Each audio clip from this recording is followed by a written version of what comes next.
Le manga Kingdom va enfin être édité en France. Et ouais mon gars, tu t'attendais pas à une intro totalement hors sujet, mais on s'en balèque. Ce n'est ni un troll, ni une blague de ma part, mais bel et bien une information officielle.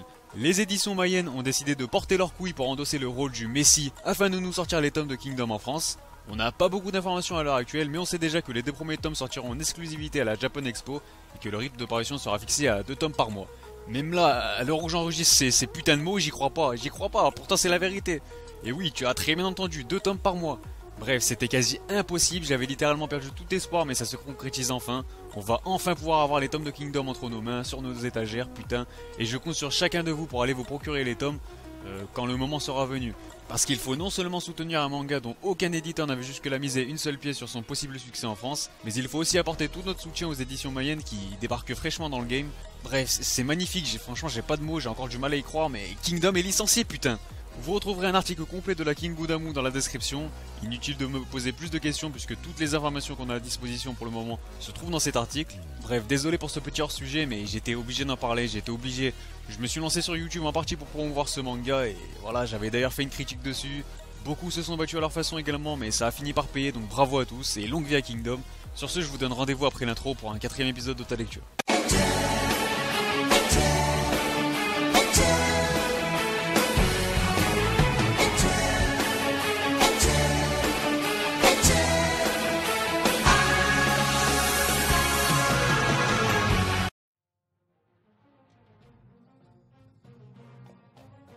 Salut à tous, aujourd'hui j'ai vraiment pas le temps de niaiser puisqu'au programme on a du One Piece, du Berserk et du Hippo, autrement dit 3 mangas que je classerai facilement dans mon top 10. Comme d'habitude je vous mettrai les timecodes pour skip tel ou tel manga, mais bon on va quand même s'attaquer à One Piece en premier pour faciliter les choses, puisque je me doute bien qu'une grande majorité d'entre vous n'est à jour que dans One Piece uniquement, donc autant commencer par ce dernier. Inutile de vous préciser qu'il y aura du spoil sur tous les mangas concernés, si vous n'êtes pas à jour, vous êtes prévenus.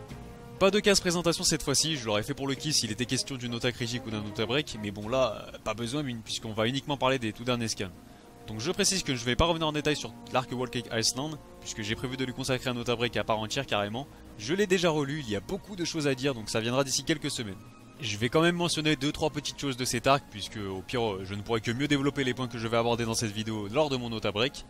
Bon, tout d'abord il faut savoir que One Piece est mon manga préféré avec Ashita no Joe, mais paradoxalement il s'agit de 2 mangas que j'aborde très peu au final sur la chaîne. Pour ceux qui ne sont pas au courant, les bases de ma chaîne reposaient sur le format Reaction Live, j'abordais des tas de mangas différents dont One Piece, ça marchait plutôt bien niveau vue malgré mon faible nombre d'abonnés, mais j'avais finalement décidé d'arrêter puisque ça me saoulait d'être obligé de suivre les parutions des scans pour ensuite tourner mes vidéos etc. Voilà, c'était assez pesant, je me sentais plus libre de mon contenu, du coup j'avais décidé de stopper le délire, chose que je ne regrette absolument pas soit dit en passant. Voilà pourquoi j'avais envie de vous donner mon avis et mon ressenti sur les derniers scans de One Piece, puisqu'il suffit d'un seul chapitre, d'un seul petit détail pour que l'on puisse en parler pendant des heures, c'est clairement un manga qui rassemble, qui passionne, tout en perdurant sur le long terme, c'est juste ouf. Bref, s'il y a bien une chose que j'adore dans One Piece en particulier, au-delà de son richissime univers, ce sont bien ses arcs de transition. Ils pointent le bout de leur nez non seulement après de longs arcs, parfois après de très longs arcs, mais ils ne sont jamais décevants et on en a encore eu la preuve. Au-delà de venir nous apporter tout un tas de révélations tout en nous apportant toujours plus de profondeur à cet univers si dense, si incroyable qu'Oda gère à merveille, ils viennent surtout nous faire réaliser à quel point l'arc qui vient de se terminer était important et surtout essentiel à l'histoire. Alors oui, l'arc Whole Cake Iceland était interminable. Oui, il était beaucoup trop long, mais on ne peut pas nier le fait qu'il ait apporté beaucoup de choses au manga et surtout aux personnages. Certains pensent qu'il suffit d'un scan énormissime pour que l'on oublie tous les autres qui étaient bien plus mauvais avant ça, mais j'ai envie de dire que non, bien au contraire. Il suffit d'un chapitre comme le 903ème pour que l'on réalise justement que les autres étaient tout aussi bons de par ce qu'ils ont apporté au risque de me répéter. Donc il y a clairement un avant et un après Whole Cake Iceland, et ça on aura l'occasion d'y revenir. Je vais pas m'attarder trop longuement sur cet arc comme je l'ai dit, mais histoire de vous teaser un peu mon nota break sur le sujet, il y a tout un tas d'éléments intéressants et surtout positifs à relever de ce dernier. Je pense notamment à Brook qui a été enfin mis en avant et a enfin assumé son rôle dans l'équipage, Jinbei qui se tourne définitivement vers les Mugiwara, Luffy qui se fait encore et toujours de nouveaux alliés tout en nous offrant des combats somptueux dont un qui restera forcément dans les annales, je fais bien entendu référence à Katakuri, un excellent personnage qui au-delà d'être badass était vraiment profond. L'univers autour de Big Mom était tout simplement bien géré, on a eu droit à un Yonko unique, un personnage assez farfelu à l'image du manga même, et voilà, même si j'avoue que j'aurais aimé qu'elle soit un peu moins attardée, sans déconner, elle a coursé les Mugi pendant 108 ans pour un bout de gâteau, c'est à la fois débile mais c'est génial. Mais bon, après, c'était quand même beaucoup trop tiré en longueur. Ça, on est d'accord. Et je pense que c'est le défaut majeur de l'arc, on va pas se mentir. Et là je sens déjà que je m'étale un peu trop. Il y a tout un tas d'autres points que j'aimerais développer en plus de cela, mais je rappelle que je vous tease juste. Je pense à Pudding, à Nami, au cas de Capone, Morgans. Bref, il y a énormément de choses à dire et c'est ça qui est passionnant avec One Piece. Et forcément, comment ne pas me pencher en détail sur le scan 903, intitulé le 5ème Yonkou. Un chapitre tout simplement exceptionnel puisqu'on est en pleine transition, comme je vous l'ai dit ce sont des chapitres d'une extrême importance, tant pour ce qui les apportent niveau révélation, le fait qu'on revoit des têtes qu'on n'avait pas vues depuis des années, ou voilà, il nous permet tout simplement de voir le monde entier réagir au énième exploit de Luffy, et Oda ne s'est encore une fois pas gêné pour nous troll, que ce soit en nous trollant directement nous lecteurs, ou en trollant ces personnages eux-mêmes qui eux-mêmes trollent d'autres persos, c'est juste énorme. Je pense à ce teubé de Sanji qui découvre qu'il a enfin une prime supérieure à Zoro, et finalement, il y a quand même toujours un truc qui vient lui foutre le seum, son nom sur l'avis de recherche. Alors un coup le mec il a la gueule d'un autre type affreux sur son propre avis de recherche, un coup il a une prime inférieure à Zoro, un coup il est recherché seulement vivant et un coup il porte malgré lui le nom qu'il a renié quoi sur son avis de recherche, c'est vraiment un truc de fou.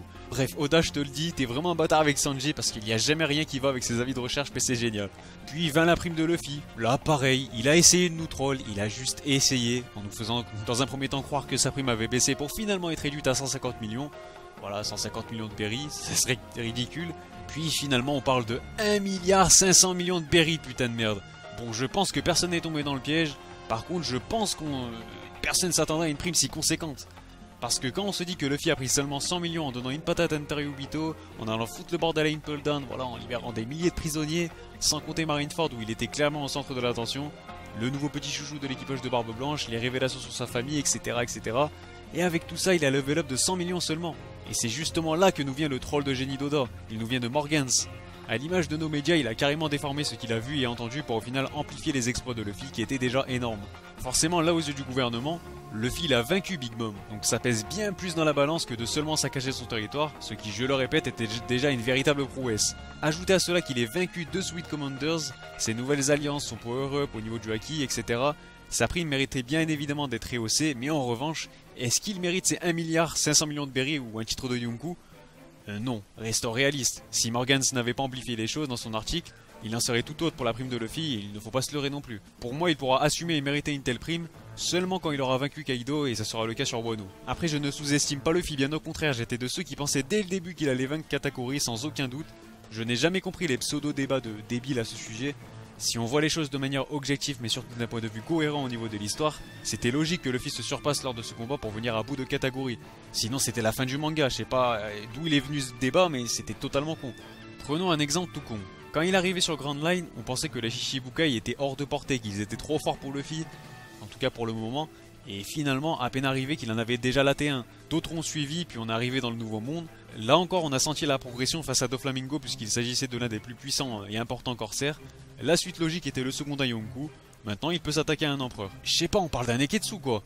Forcément Luffy devient plus fort à chaque combat, à chaque fois qu'il avance. Chacun des combats lui apporte quelque chose et il continuera toujours de se surpasser. Donc je vous parle de code tout simple mais à croire que pour certains c'est difficile à comprendre. C'est un truc de fou quoi. Enfin bref, pour en revenir à la prime mais surtout au statut de Luffy, une certaine page nous en dit long si on s'attarde sur la réaction des différents empereurs. Premièrement, on a Kaido qui semble surveiller attentivement les agissements de Luffy, qui vient tout juste de ruiner son business, mais malgré ses airs de bonhomme, j'ai comme l'impression que Kaido commence à être sur ses gardes et pas si serein que ça vis-à-vis de Luffy. Leur combat promet d'être mémorable, j'ai hâte d'y être aussi. On a ensuite Barbe Noire qui nous dit clairement que notre héros ne mérite pas encore son titre, et c'est trop tôt, et voilà, il a raison, même si fidèle à lui-même, il le prend de haut. Big Mom qui a été tout autant trollé que nous par Morgans, et qui par conséquent est plus que jamais en colère contre Luffy. Qui sait, on aura sûrement droit à un second round, enfin un véritable combat plus tard. Puis la réaction de Shanks, qui reste l'une des scènes les plus importantes de l'histoire pour moi, et un moment que j'attendais avec impatience depuis des années. Donc je vous cite ce qu'il dit, je suppose qu'on va bientôt se retrouver Luffy. Donc Shanks reconnaît enfin la valeur de Luffy. Rappelez-vous, il avait dit qu'il reverrait Luffy seulement lorsqu'il sera devenu digne, un fier pirate et surtout un grand homme. Autrement dit, Luffy vient tout juste de rentrer dans la cour des grands, moi c'est comme ça que je l'interprète. Maintenant, j'espère qu'on va avoir droit à d'autres réactions de personnages sur les exploits de Luffy. Je pense dans un premier temps au reste de l'équipage qui est parti pour Wano, genre voir les réactions de Law, de Zoro, etc. Ça serait vachement cool. Et surtout des supernovas, parce que on sait que c'est tous des rivaux de Luffy, donc voir Luffy prendre 1,5 milliard de berry en prime, je pense que ça a dû leur faire un choc. Surtout que pour eux, en fait pour eux Luffy il a battu Big Mom, donc c'est un truc de fou. J'aimerais trop voir leur réaction, que ce Kid, enfin Kid ça va être compliqué puisqu'il est enfermé chez Kaido là, prisonnier. Donc ça va être compliqué, mais genre je pense à Hawkins, à Killer, à Bonnet, j'aimerais bien avoir des informations sur Bonnet, pour savoir comment elle a pu échapper avec Ainu, etc. Pareil, j'aimerais bien revoir Jess Drake, voilà, plein de personnages comme ça qu'on voit pas souvent, ou même des autres corsaires comme Mihawk ou Hancock, ça serait vraiment cool aussi. Mais bon, passons au scan 904. Encore une fois, il s'agit d'un chapitre qui nous apporte bon nombre de révélations ou même quelques confirmations. Que ce soit les nouveaux révolutionnaires qui m'ont plutôt fait une bonne impression, Dragon qui annonce la couleur pour la rêverie. Putain, j'étais sûr qu'il se pointerait là-bas puisque c'était le moment idéal pour déclarer la guerre au gouvernement mondial. Mais ça y est, on a enfin la confirmation qu'il prépare quelque chose de terrible avec les révolutionnaires. Et je suis vraiment, mais vraiment plus hypé que jamais. Non, franchement, ça promet que du lourd et dire qu'après ça, on risque de passer à Wano Kuni, Kaido, son équipage de Zoan, le Shogun, tout ça dans un univers de samouraï. Mais putain, moi je vous le dis, on n'est pas prêt. One Piece a maintenant 20 ans, ça fait 7-8 ans que je suis cette aventure et là, je la suis avec toujours plus de passion. Ce manga a vraiment quelque chose qu'aucun autre n'a et n'aura jamais. Bref, n'hésitez pas à me donner vos avis sur les derniers scans, je vous invite aussi à rejoindre mon Discord pour en parler si le cœur vous en dit. Vous retrouverez le lien dans la description, voilà, c'est vrai que je fais pas la promo de mon Discord souvent, donc c'est pas mal de temps en temps. Donc voilà, j'ai encore d'autres choses à dire sur One Piece, mais je me compléterai avec mon nota break sur l'arc de Big Mom. Donc on peut passer à Berserk. Encore une fois, si tu n'es pas à jour, c'est le moment de t'enfuir, mais je t'invite quand même à aller voir mon nota critique sur le manga. Elle est assez récente et plutôt complète, donc elle sera dans la description pour les intéressés. En comptant le chapitre de ce mois-ci, cela va faire déjà 6 mois que Kentaro Miura enchaîne les chapitres à un rythme régulier, et je dois vous avouer que ça fait plutôt plaisir, surtout quand il nous pond de tels chapitres, de telles planches, donc voilà, ça fait plaisir. Je vais donc revenir essentiellement sur le tout dernier arc centré sur les méandres de la mémoire de Casca. Comme d'habitude avec Berserk, l'ambiance était tout simplement excellente, c'était oppressant, c'était glauque, sombre, voilà. Ou pour faire simple, j'ai retrouvé dans cet arc absolument tout ce que j'aime dans ce manga. En soi, le speech de base de l'arc est assez classique, dans le sens où l'idée d'un personnage qui perd sa mémoire et va devoir traverser diverses épreuves pour la retrouver, elle a déjà été utilisée dans de nombreux mangas, sauf que là, Miura l'a fait à sa façon. Encore une fois, c'était parfait parce que là, ce n'est pas Casca à proprement parler qui a traversé des épreuves pour retrouver les fragments de sa mémoire brisée. Non, là, ce sont Farnèse et Shirk qui ont dû retrouver chacun de ces fragments pour la sauver. Là où Miura a frappé très fort, sans forcément taper dans l'originalité, c'est la façon dont il a amené les choses, et j'en viens justement à la narration qui était divine. Encore une fois, il nous a prouvé son génie, que ce soit les symboles voilà, chacun d'eux représentait une partie de la vie de Casca, ses souvenirs, son passé, etc. Je pense notamment au chien transportant le cercueil qui représentait Guts et le fardeau qu'il porte sur ses épaules, les gros sarces bien veineux de 800 mètres, voilà, monstrueux qui représentaient le viol de Casca, Griffith représenté par la créature à la fois impressionnante et sombre, ou plus simplement l'environnement du monde de Casca qui n'était pas sans rappeler l'éclipse. Plus Farnèse et Shirk, putain désolé si j'écorce son nom mais il est imprononçable. Alors plus Farnèse et Snake avançaient, et plus l'atmosphère devenait lourde. Je trouve que cela représente assez bien la vie de Casca, puisque c'était carrément ça au final, hein. Voilà, jusqu'à ce qu'elle finisse brisée. J'ai trouvé les choix narratifs de Miura tellement subtils, tellement bien amenés, c'était tellement facile pour lui, on avait la pression, puisque même si en tant que lecteur on connaissait tous la vie difficile de Casca, ce n'était pas le cas de Farnèse et Shirk. Ainsi, plus elles avançaient et plus elles se posaient des questions sur leur vie, enfin sur la vie de leur ami justement. Et pour nous, c'était simple de deviner en quoi faisait référence chacun des fragments dans sa vie. Mais pour elles, c'était pas forcément le cas. À chaque pas, elles en découvraient un peu plus. À chaque pas, on se rapprochait du Saint Graal qu'on attendait tous depuis des années. Que notre héroïne retrouve enfin la mémoire, qu'elle reprenne enfin goût à la vie, qu'elle réaspire enfin au bonheur. Mais bien entendu, dans Berserk, ce n'est jamais aussi simple. Regardez-moi, non. Admirez-moi cette double page, parce que je pense qu'il s'agit de ma double page préférée du manga. Le découpage est époustouflant, chaque morceau représente une partie de la vie de Casca, et c'est soigné, c'est propre, sans parler des jeux d'ombre et de lumière qui donnent à cette planche une puissance absolument divine. Elle est même à l'image de cet arc, j'ai envie de vous dire, parce que la narration était tellement excellente qu'en réalité on n'avait pas besoin de texte, les dialogues n'étaient pas nécessaires pour que l'on comprenne ce qu'il se passe, et c'est justement ce petit facteur qui seulement fait la différence entre un bon dessinateur et un grand dessinateur. Parce qu'avoir le don de procurer des émotions à ses lecteurs rien qu'avec ses dessins, c'est toujours une chose que j'ai toujours admirée chez les mangaka. Après, c'est pas qu'une question de qualité ou de beauté du dessin, je parle surtout au niveau du ressenti, ce que les pages veulent nous transmettre, quoi. Parce que par exemple, Oshimi, voilà, il est connu pour les fleurs du mal, dans l'intimité de Marie, Happiness et j'en passe. Bah, il a pas un coup de crayon en soi si extraordinaire que ça, mais son style et la façon dont il dessine, bah, il arrive à te faire ressentir des putains de choses. Et donc voilà, c'est pas uniquement, voilà, Miura il dessine trop bien, c'est pas pour ça que je dis ça, quoi. Ou du moins pas uniquement. J'en arrive justement à ce putain de chapitre 355. Bordel de merde, tout était parfait et illustre parfaitement absolument tout ce que je viens de dire. Le chapitre qu'on attendait tous. Le réveil de Casca, c'était magnifique, je n'ai pas d'autres mots. Rien que les premiers mots de Casca après son retour m'ont touché. Je me sentais tout autant comblé qu'elle et les personnages. J'étais même quelque part assez soulagé. Je dirais même apaisé quelque part. Et voilà, je me disais putain, elle va enfin pouvoir reprendre goût à la vie. repartir de l'avant, se reconstruire, et même si j'imaginais que cela serait difficile pour elle de se reconstruire auprès de Guts, ou en tout cas dans l'immédiat, j'avais espoir que cela se passe tout de même assez bien, avec un petit temps d'adaptation, mais bordel, encore une fois, je me suis fait avoir par Miura, j'en ai marre. J'irais peut-être même jusqu'à dire qu'il s'agit pour moi du meilleur chapitre du manga. Tant sur le point de vue de la narration, car comme je l'ai dit, et plus particulièrement dans la seconde moitié du chapitre, les dessins parlent d'eux-mêmes, on n'avait pas besoin de dialogue, tout coulait de source et on sentait qu'il ne manquait plus qu'une seule chose, pour qu'on touche enfin au but. Qu'on voit enfin Casca dans les bras de Guts après tant d'années, tant de galères et tant de misère, mais non. À chaque pas, je me souviens un peu plus de ces jours qui me sont si chers. La preuve que je suis Casca et les souvenirs d'Hélène. Incapable de ressentir, de penser, seulement de regarder vers la surface depuis le fond de l'océan, mais au plus profond de moi, une faible voix m'appelle. Je veux le voir.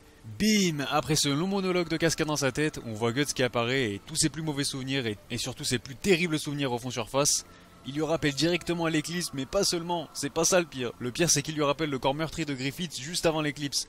Au moment où il avait besoin d'aide, au moment où il n'avait pas encore sacrifié tout le monde ce bâtard. Puis il s'ensuivit des cris, des hurlements de détresse, de la douleur, puisque c'était trop beau pour que ce soit uniquement les bons souvenirs qui lui refont surface. Fallait aussi qu'il y ait les souvenirs les plus terribles, les souvenirs qu'on aurait aimé qu'elle ne se souvienne pas justement. Et c'est justement toutes ces émotions qui viennent placer ce chapitre à un niveau exceptionnel. Tout était parfait, on est passé d'un sentiment de soulagement, d'apaisement, on était touché et content pour Casca et il ne manquait plus que Guts profite lui aussi de ce bonheur. Mais non, dans Berserk, quand tout semble tout beau, trop parfait, quand tout semble se dérouler comme prévu, bah il y a forcément et systématiquement une merde qui arrive derrière. Guts n'a pas eu droit à une once de bonheur, pas une seule seconde. Je me demande jusqu'où ira Kentaro avec son protagoniste parce que là c'est chaud et ça me fait vraiment mal au cœur.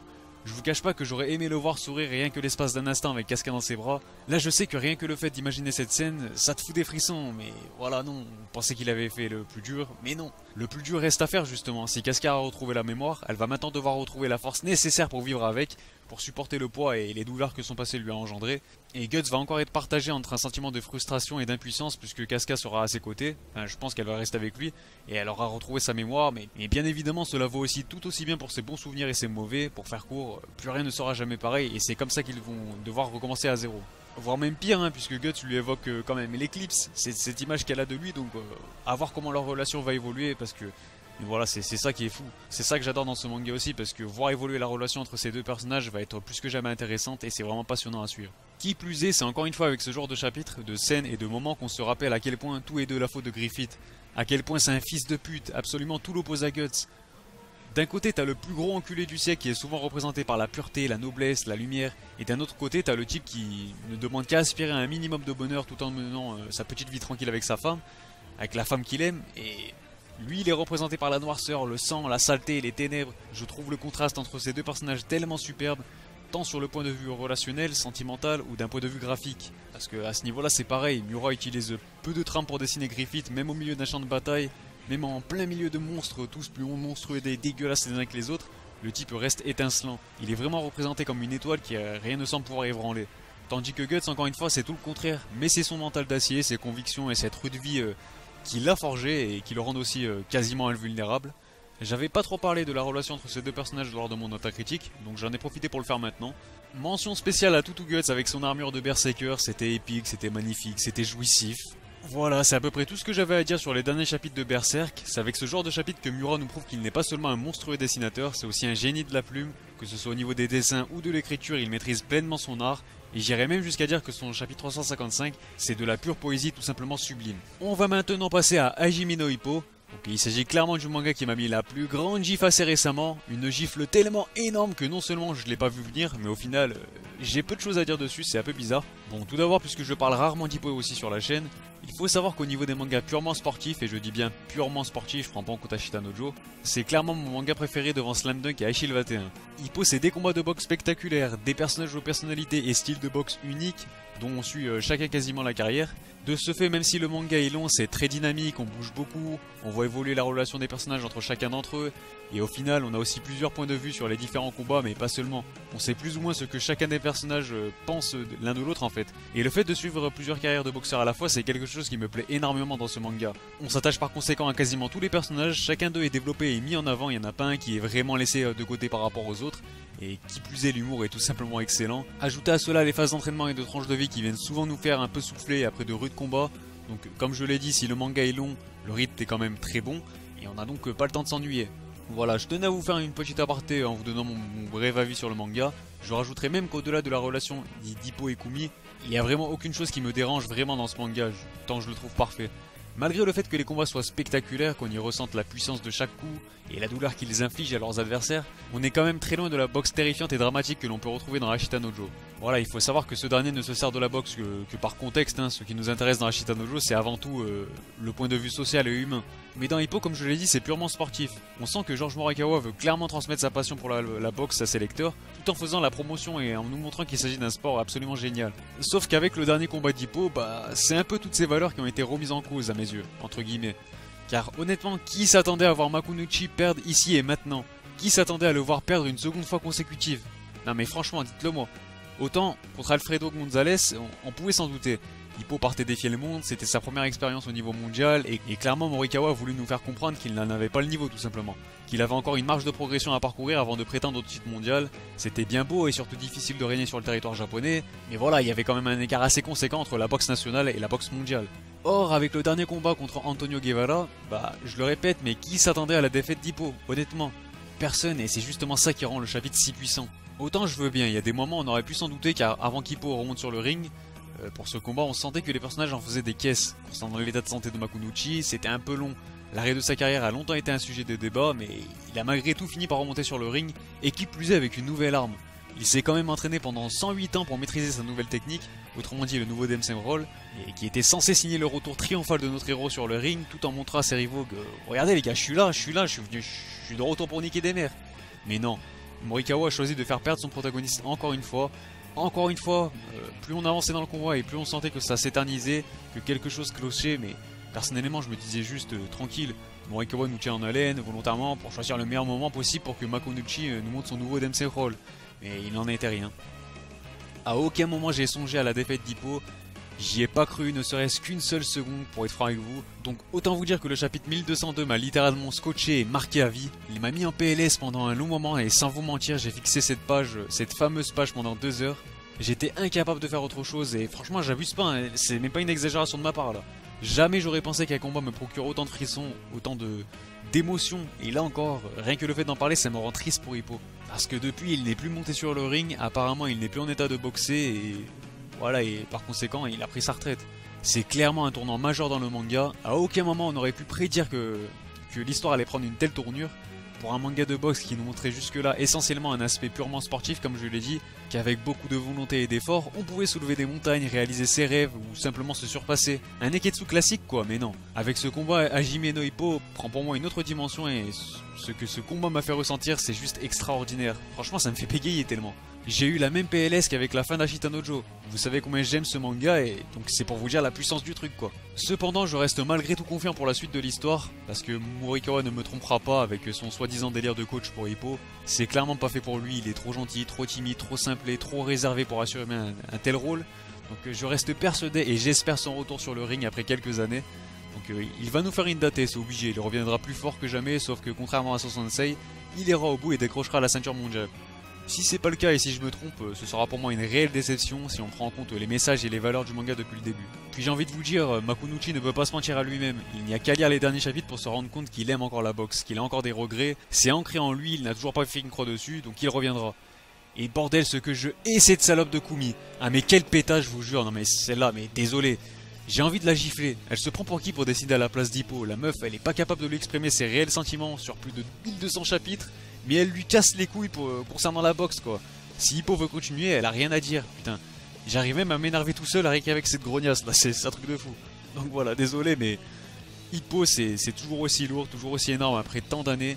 Il y a toujours des rebondissements et là pour le coup, celui-ci, je l'ai pas vu venir, on l'a pas vu venir, on va pas se mentir. Ce manga a des tas de choses à nous raconter encore, que ce soit la carrière de Takamura. Enfin d'ailleurs en parlant de lui, je vais vous partager rapidement mon fantasme. Donc ça spoil aussi la fin d'Ashita no Joe, donc vous pouvez arrêter la vidéo ici si vous voulez pas être spoilé. Donc imaginez que Takamura parvienne à remporter toutes les ceintures de toutes les catégories, sauf que pour son dernier combat, il finisse comme Joe Yabuki. Sauf que contrairement à lui, il gagne bel et bien le combat mais il meurt juste après avec un air satisfait, apaisé et en arborant un sourire fier comme il en a l'habitude. Bordel que cette fanfiction me ferait jouir, je vous jure. Ah là là, mais bref. Il y a aussi les carrières des autres personnages à suivre comme Sendo, Aoki, Kimura, Miyata et Co.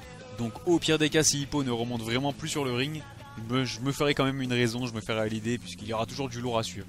Sur ce, la vidéo est terminée et merci de l'avoir regardée, c'était un réel kiff de vous la faire. N'hésitez pas à me donner vos avis sur les récents scans des mangas concernés et si possible essayez de prévenir avant de spoiler tout le monde, ça serait cool. Vous savez ce qu'il vous reste à faire si vous avez kiffé la vidéo. En attendant, n'hésitez pas à vous abonner pour ne pas manquer les prochains épisodes et les prochaines critiques. Sur ce, moi je vous dis, on se reverra.